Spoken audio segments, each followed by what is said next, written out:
Әнкарада көндүзгө сагат 2.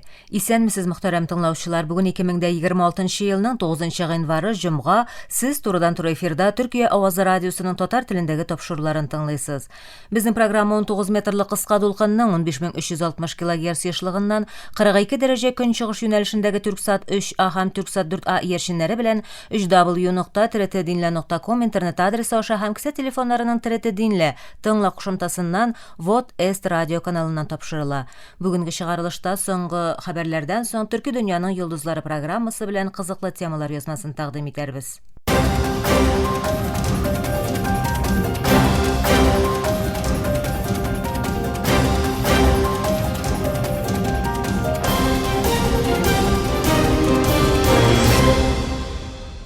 Соңгы хәбәрләр белән башлыйбыз. Сүрия саклану министрлыгы Халепнең төньяк өлешендәге берничә мәхәлләдә утны туктатуын белдерде. Әлеге адым төбәктәге хәрби хәлне бетерү максатыннан ясала. Министрлык кораллы төркемнәргә җомга иртәнге сагат 9-га кадәр мәхәлләләрдән китү өчен вакыт бирүен белдерде. Сүрия армиясе дә Халептә ЕПГ позицияләренә артиллериядән көчле һәм максатлы ут ачты. Хөкүмәт бу чараларны ЕПГ тарафыннан ясалган һөҗүмнәргә җавап буларак башкара. Алар ким дигәндә 9 гражданларны үтерде һәм дистәләрчә кешене яралады. 2025 елның 10 мартында Сүрия илбашы аппараты СДГның дәүләт институтларына интеграциясын максат итеп куйган. Сүриянең территориаль бөтенлеген раслаучы һәм нинди дә булса бүлгәләүне кире кагучы килешү имзалануын белдерде. Вәкаләтлеләр террорчы оешманың килешү имзаланганнан бирле аның шартларын тормышка ашыру өчен бернинди адым ясамавын җиткерде.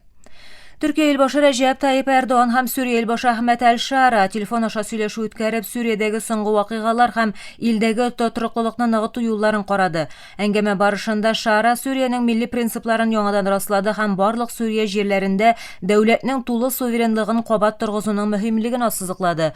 Төркия илбашы Эрдоган исә куркынычсызлык һәм тотрыклылыкны ныгыту шартларын хуплады. Сүрия һәм Төркия илбашларының телефон сөйләшүе Сүрия вәкаләтләре күп санда ПКК ЕПГ террорчыларының бәрелеш булган районнардан китүен яки качуын белдергән Халептә куркынычсызлык тәрәккыятләре арткан чорда узды. Иран дәүләт медиасы илдә төн буе барган ризасызлык чаралары мәсьәләсендә җомга көнне тынлыгын бозды һәм АКШ белән Израильнең террорчы шымчыларының янгыннар китереп чыгаруын һәм чуалышлар башлавын алга сөрде.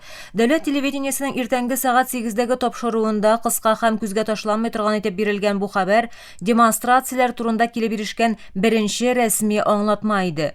Хәбәрдә ризасызлык чараларында кеше үлеменә китергән көч кулланулар булуы әйтелде, әмма төгәл мәгълүмат бирелмәде. Шулай ук урам вакыйгаларында ватандашларның шәхси машиналары, мотоцикллар, метро кебек кешеләр өчен ачык урыннар, янгын сүндерү машиналары һәм автобусларга ут төртелүе белдерелде. Иран хөкүмәте интернетны һәм халыкара телефон сөйләшүләрен үзде, бу исә илдәге кешеләр белән элемтәне кыенлаштырды. Моның белән бергә 1979 елга Иран инкыйлабында бәреп төшерелгән соңгы шахның улы, сөргендә булган һәм үзен тәхет варисы дип игълан иткән Рәза Пахлавиның чакыруының җирле вакыт белән пәнҗешәмбе кичке сагат 8-дән бирле масса күләм ризасызлык чарасына тәргиш бирүе күренде. Кеше хокукларын яклау төркемнәре Тәһранның зур базарында башланган чаралардан бирле кимендә 38 кешенең һәлак булуын әйтә. Тәһран АКШның Иранның ичке эшләренә тыкшынуын тәнкыйтьләде һәм Вашингтонны Иран халкына каршы дошманлыкта гаепләде. АКШ башы Дональд Трамп нефть компанияләренең Венесуэлада кимендә $100 миллиард сарыф итәчәге турында җиткерде. Пәнҗешәмбе көнне Акъйортта нефть ширкәтләре җитәкчеләре белән очрашу алдыннан Fox News каналына биргән интервьюсында ул 14 иң зур компания монда килә, алар биредә барлык нефть аскырмасын торгызачаклар, бу компанияләр кимендә $100 миллиард сарыф итәчәк диде.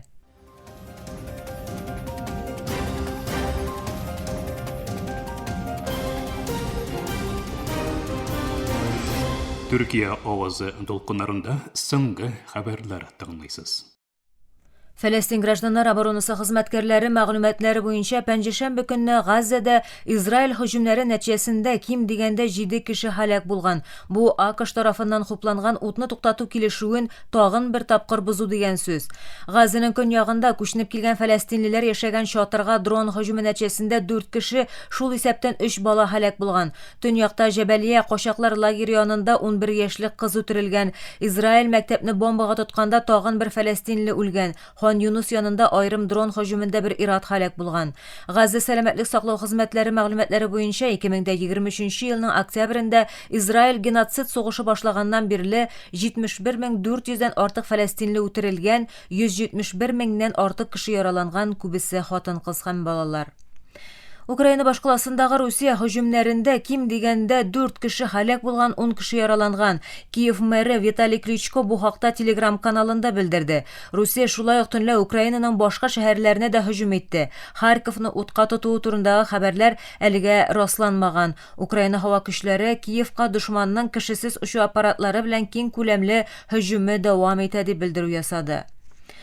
Украинаның һөҗүме нәтиҗәсендә исә Русиянең Белгород өлкәсендә 500 миллионнан артык кеше электр һәм җылыту хезмәтләреннән мәхрүм калды. Губернатор Вячеслав Гладков дошман Белгород өлкәсендәге аскырмага төне буе оештырган һөҗүмнең нәтиҗәләренә күрә бүген иртәнге сагат 6-да муниципаль берәмлектә 556 мең кеше утсыз калды диде. Губернатор салкын кыш айларында кешеләрнең җылыту хезмәтен дә күрмәвен белдерде. Әлеге проблема шәршәмбе көнне көньяктагы Белгород өлкәсендә бер нефть складында янгын китереп чыгарган дрон һөҗүменнән соң булган. Русиянең дәүләт телевидение каналы Вести янгынның сүндерелүен хәбәр итте. Төркия Грециянең көнбатыш Тракия төбәгендәге Родопи каласына бәйле Каража Оглан авылында яшәүче төрек азчылыгының башлангыч мәктәбенә кимлеге билгесез кешеләр тарафыннан ясалган һөҗүмне тәнкыйтьләде. Вакыйга җирле халыкның 4 гыйнварда бинаның зарар күрүен ачыклауы белән мәгълүм булды. Шуннан соң полиция тикшерү башлады. Төркия Тышкы эшләр министрлыгы сүзчесе Өнҗү Кечәлле һөҗүмнең җаваплысы кем генә булса да Греция даирәләреннән вакыйганың ачыклануын, җинаятьчеләрнең ашыгыч рәвештә табылуын һәм кирәкле чаралар күрелүен көтүләрен әйтте. Көнбатыш Тракия төрек азчылыгы консультатив шурасы да моңа охшаш вакыйганың элегрәк тә булуын хәтерләтеп, һөҗүмне гаепләде. Бу соңгы хәбәрләр иде.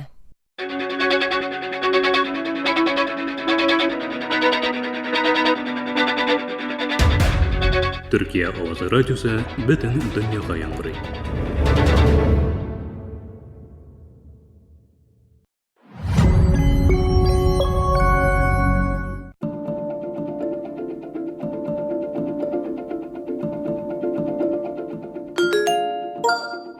Исәнмесез, мөхтәрәм тыңлаучылар. Бүген без соңгы вакытларда күп сөйләшелгән, социаль медиада киң таралган, шул ук вакытта җитди бәхәсләр тудырган темага тукталабыз. Бүгенге тапшыруыбызның темасы гәүдә авырлыгын киметү өчен кулланылган инъекциялар. Biz Instagramda, TikTokта, һәр кайда бу инъекциялар турында видеолар, комментарийлар һәм киңәш тәкъдимнәр күрәбез. Тиз ябык, мөгъҗиза шишелеш, бары тик бер инъекция кебек сүзләр еш яңгырый. Хакыйкать нәрсәдә?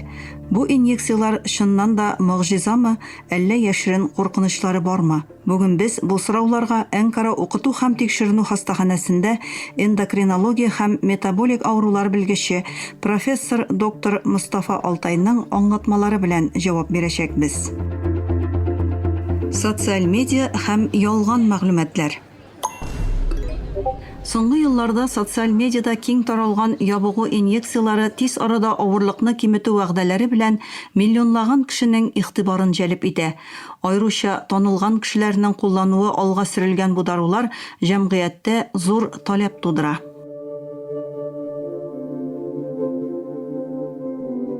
Профессор доктор Алтай бу темага кагылышлы куркынычны булай дип аңлата. Бу мәсьәләдә кайбер танылган кешеләр белән бәйле спекуляциялар арту белән безнең поликлиникага килүче пациентлар саны шактый артты. Пациентлар нәрсә таләп итә, беләсезме? Авырлыкны киметә, ябыктыра торган инъекция бар икән. Мин аны кулланырга телим дигән күп үтенечләр бар дип белгеч.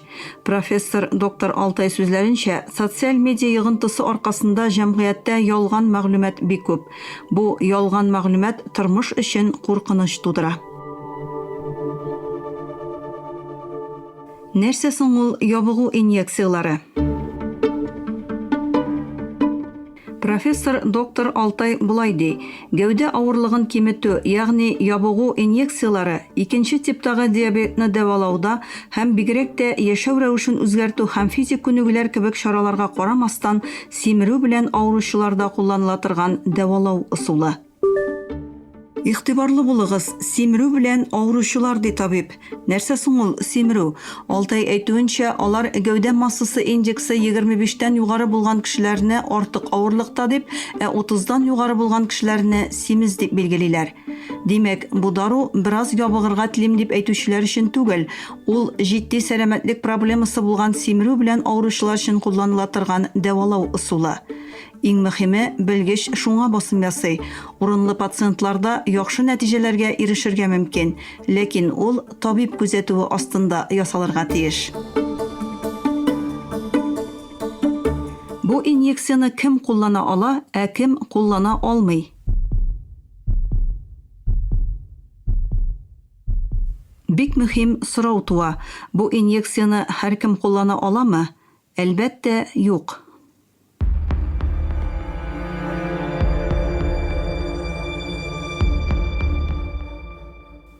Профессор доктор Алтай аларны куллану алдыннан үткәрелергә тиешле тикшеренүләрне түбәндәгечә аңлата. Инъекция куллану өчен кешенең биерләре һәм бавыры сәламәт булырга, йөрәк җитешсезлегенең алга киткән формалары булмаска, элек панкреатит кичермәгән булырга, гаиләдә калкансыман без яман шеше яки кайбер эндокрин синдромнары булмаска тиеш. Күргәнегезчә, булар җитди медицина бәяләүләре, шуңа күрә Алтай булай дип кисәтә. Минем гәүдә авырлыгым нормадан күбрәк, мин симез, бу даруны кулланыйм, табибтан да сорарга кирәкми, мин барыбер даруны акча белән алам дип уйлау бик ялгыш. Хәзер ян эффектлар турында нәрсә белергә кирәклегенә тукталыйк. Ян эффектлар бик җитди. Профессор доктор Алтай бу хакта булай ди. Даруның ашказаны һәм эчәклек системасы, ут куыгы, ашказан асты бизе белән бәйле ян эффектлары булырга мөмкин. Икенче типтагы диабет белән авыручыларда, әгәр пациент озак вакыт инсулин куллана һәм диабет белән бәйле күз проблемалары барлыкка килгән икән, бу пациентларда гәүдә авырлыгын киметү инъекцияларын кулланганда күз белән бәйле кайбер ян эффектлар булырга мөмкин. Шуңа күрә гаиләсендә ашказаны асты бизе проблемалары, калкансыман без төеннәре, үт ташлары булган пациентларны эндокринолог тикшерергә тиеш.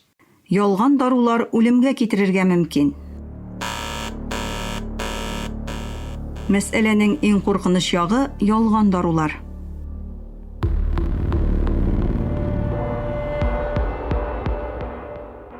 Профессор доктор Алтай законсыз гамәлләр турында булай дип сөйли. Бу дарулар инсулин кебек кулланылса да, алар инсулин түгел. Инсулин каләмнәренә ябыктыра торган инъекция этикеты ябыштырылган канунсыз гамәлләр пациентларның сәламәтлегенә куркыныч тудыра. Кеше гәүдә авырлыгын киметү өчен инъекция ясыйм дип уйлый, ләкин ялган даруда инсулин бар, ул кан шикәрен җитди рәвештә төшерергә мөмкин. Күз алдына китерегез, сез ябыгу өчен инъекция ясыйм дип уйлыйсыз, ләкин ялган даруда инсулин бар. Моның нәтиҗәләре нинди? Табиб бу хакта булай ди. Ябыгу инъекцияларын артык авырлыктан кытылу өчен кулланырга телиләр, ләкин аларда диабет юк, кан шикәре нормаль. Бу очракта ялган дарудагы инсулин кан шикәренең нормадан түбән төшүенә китерергә мөмкин. Бу комага һәм хәтта үлемгә китерергә мөмкин.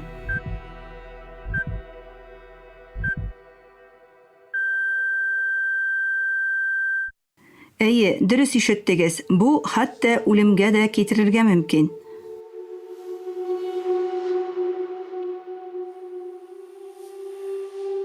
Ялган дарулар тудырырга мөмкин булган башка куркынычлар да бик җитди. Профессор доктор Алтай бу йөрәк җитешсезлеге булган пациентларны реанимациягә кертергә мөмкин. Күрү белән бәйле ян эффектлар һәм аллергик реакциялар да булырга мөмкин.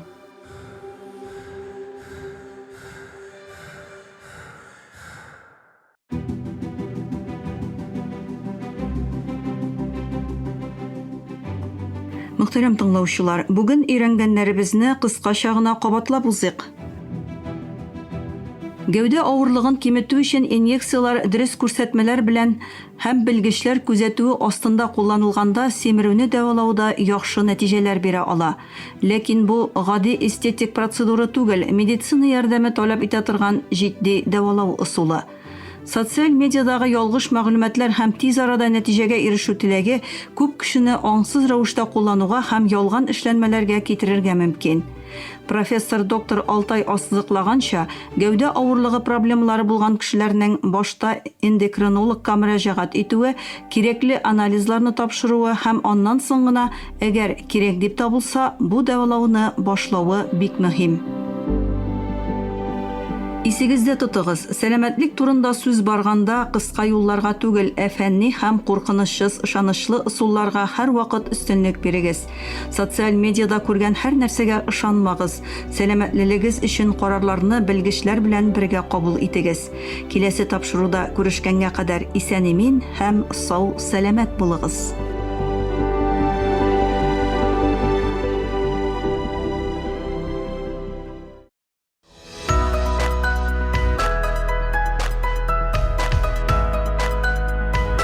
TRT Türkiye Ovazı dünyanın her uçmağında tәүлек boyu sizden bilen.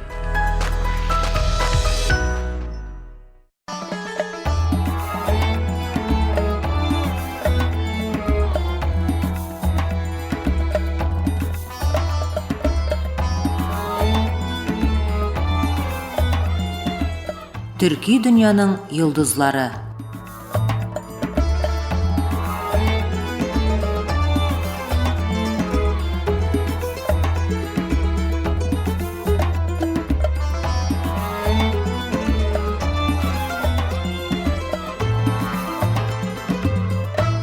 Төрки дөньяның йолдызлары тапшыру тизмәбезне башлыйбыз. Бу бүлемдә сүз гомум төрки әдәбият вәкиле Олпат шәхес Әхмәт Ясәви турында барачак.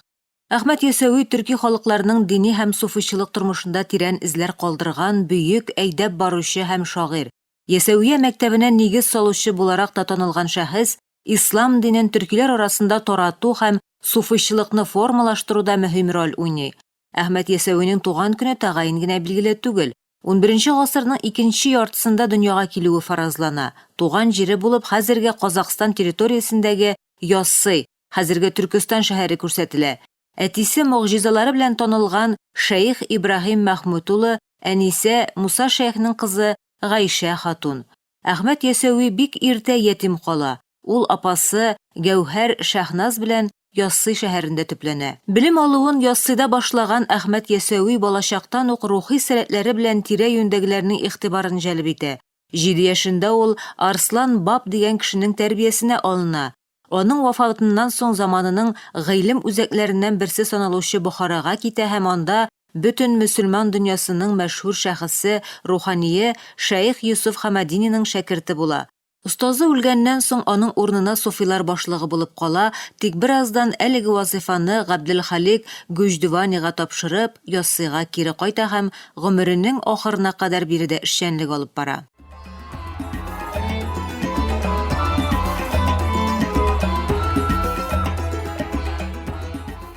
Әхмәт Ясәви ислам диненең нигезләрен һәм суфыйчылык нечкәлекләрен төрекчә аңлатучы хикмәт дип аталучы шигырьләр яза.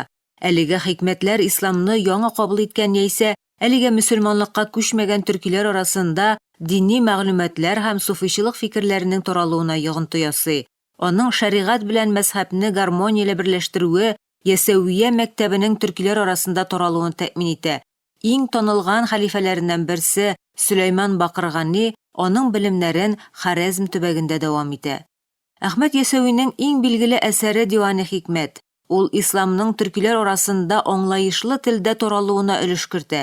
Әдип хикмәтләрендә гади тел куллана, дини һәм суфийчылык темаларын халык аңлый алырлык рәвештә җиткерә. Аның бу ысулы төрек суфийчылык әдәбиятының үсүендә алдынгы роль уйный. Әхмәт Ясәвинең тәэсире бары үзе яшәгән чоры белән генә шикләнми, аннан соңгы гасырларда да дәвам итә. Хәтта аны бүген дә очратырга мөмкин.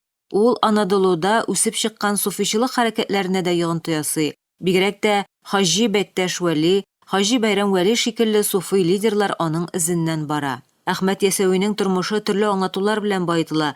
Бигрәк тә Арслан баб белән булган мөнәсәбәте, Мөхәммәд пәйгамбәрдән алган әманәтләр белән бәйле хикәяләр аның рухи бөеклеген ассызыклый. Әхмәт Ясәви 63 яшендә Мөхәммәд хәзрәтләренең вафат булу яшенә хөрмәт йөзеннән жир астына күчә һәм гомеренең калган өлешен шунда кичерә. Булар барысы аның халык арасында мәртәбәсен арттыра һәм белемнәренең киң таралуына китерә. Ясәвинең кабере Яссы шәһәрендә, Аксак тимер чорында аның төрбәсе кабат төзелә. Ул архитектур яктан да әһәмиятле әсәр. Бүген Әхмәт Ясәвинең төрбәсе һәм тирәлеге ЮНЕСКО Бөтендөнья мирасы исемлегендә.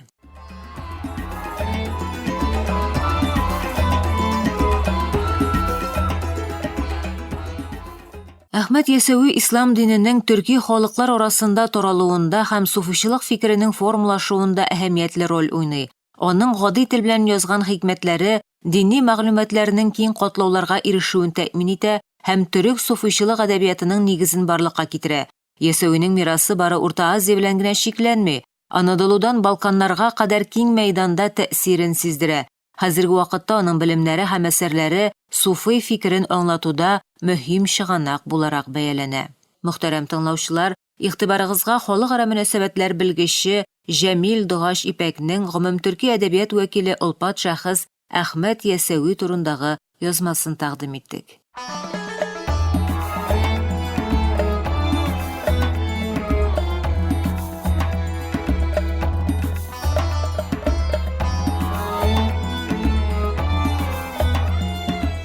Төрки дөньяның йолдызлары.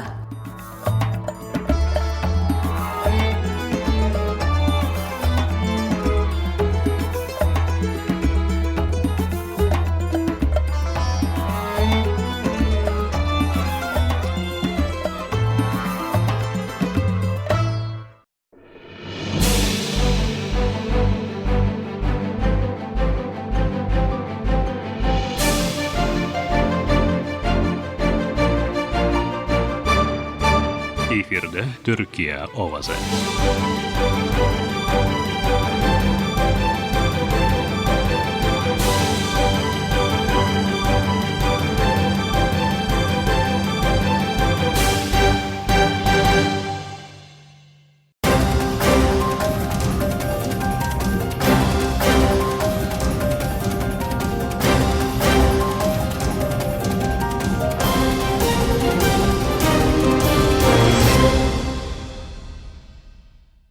Мөхтәрәм тыңлаучылар, Төркия авазы радиосының татар телендәге тапшырулары шушының белән ахырына якынлашты. Тапшыруларыбызны Ярчан, интернет һәм кесә телефоннарының ТРТ динне кушымтасы аша тыңлыйларсыз.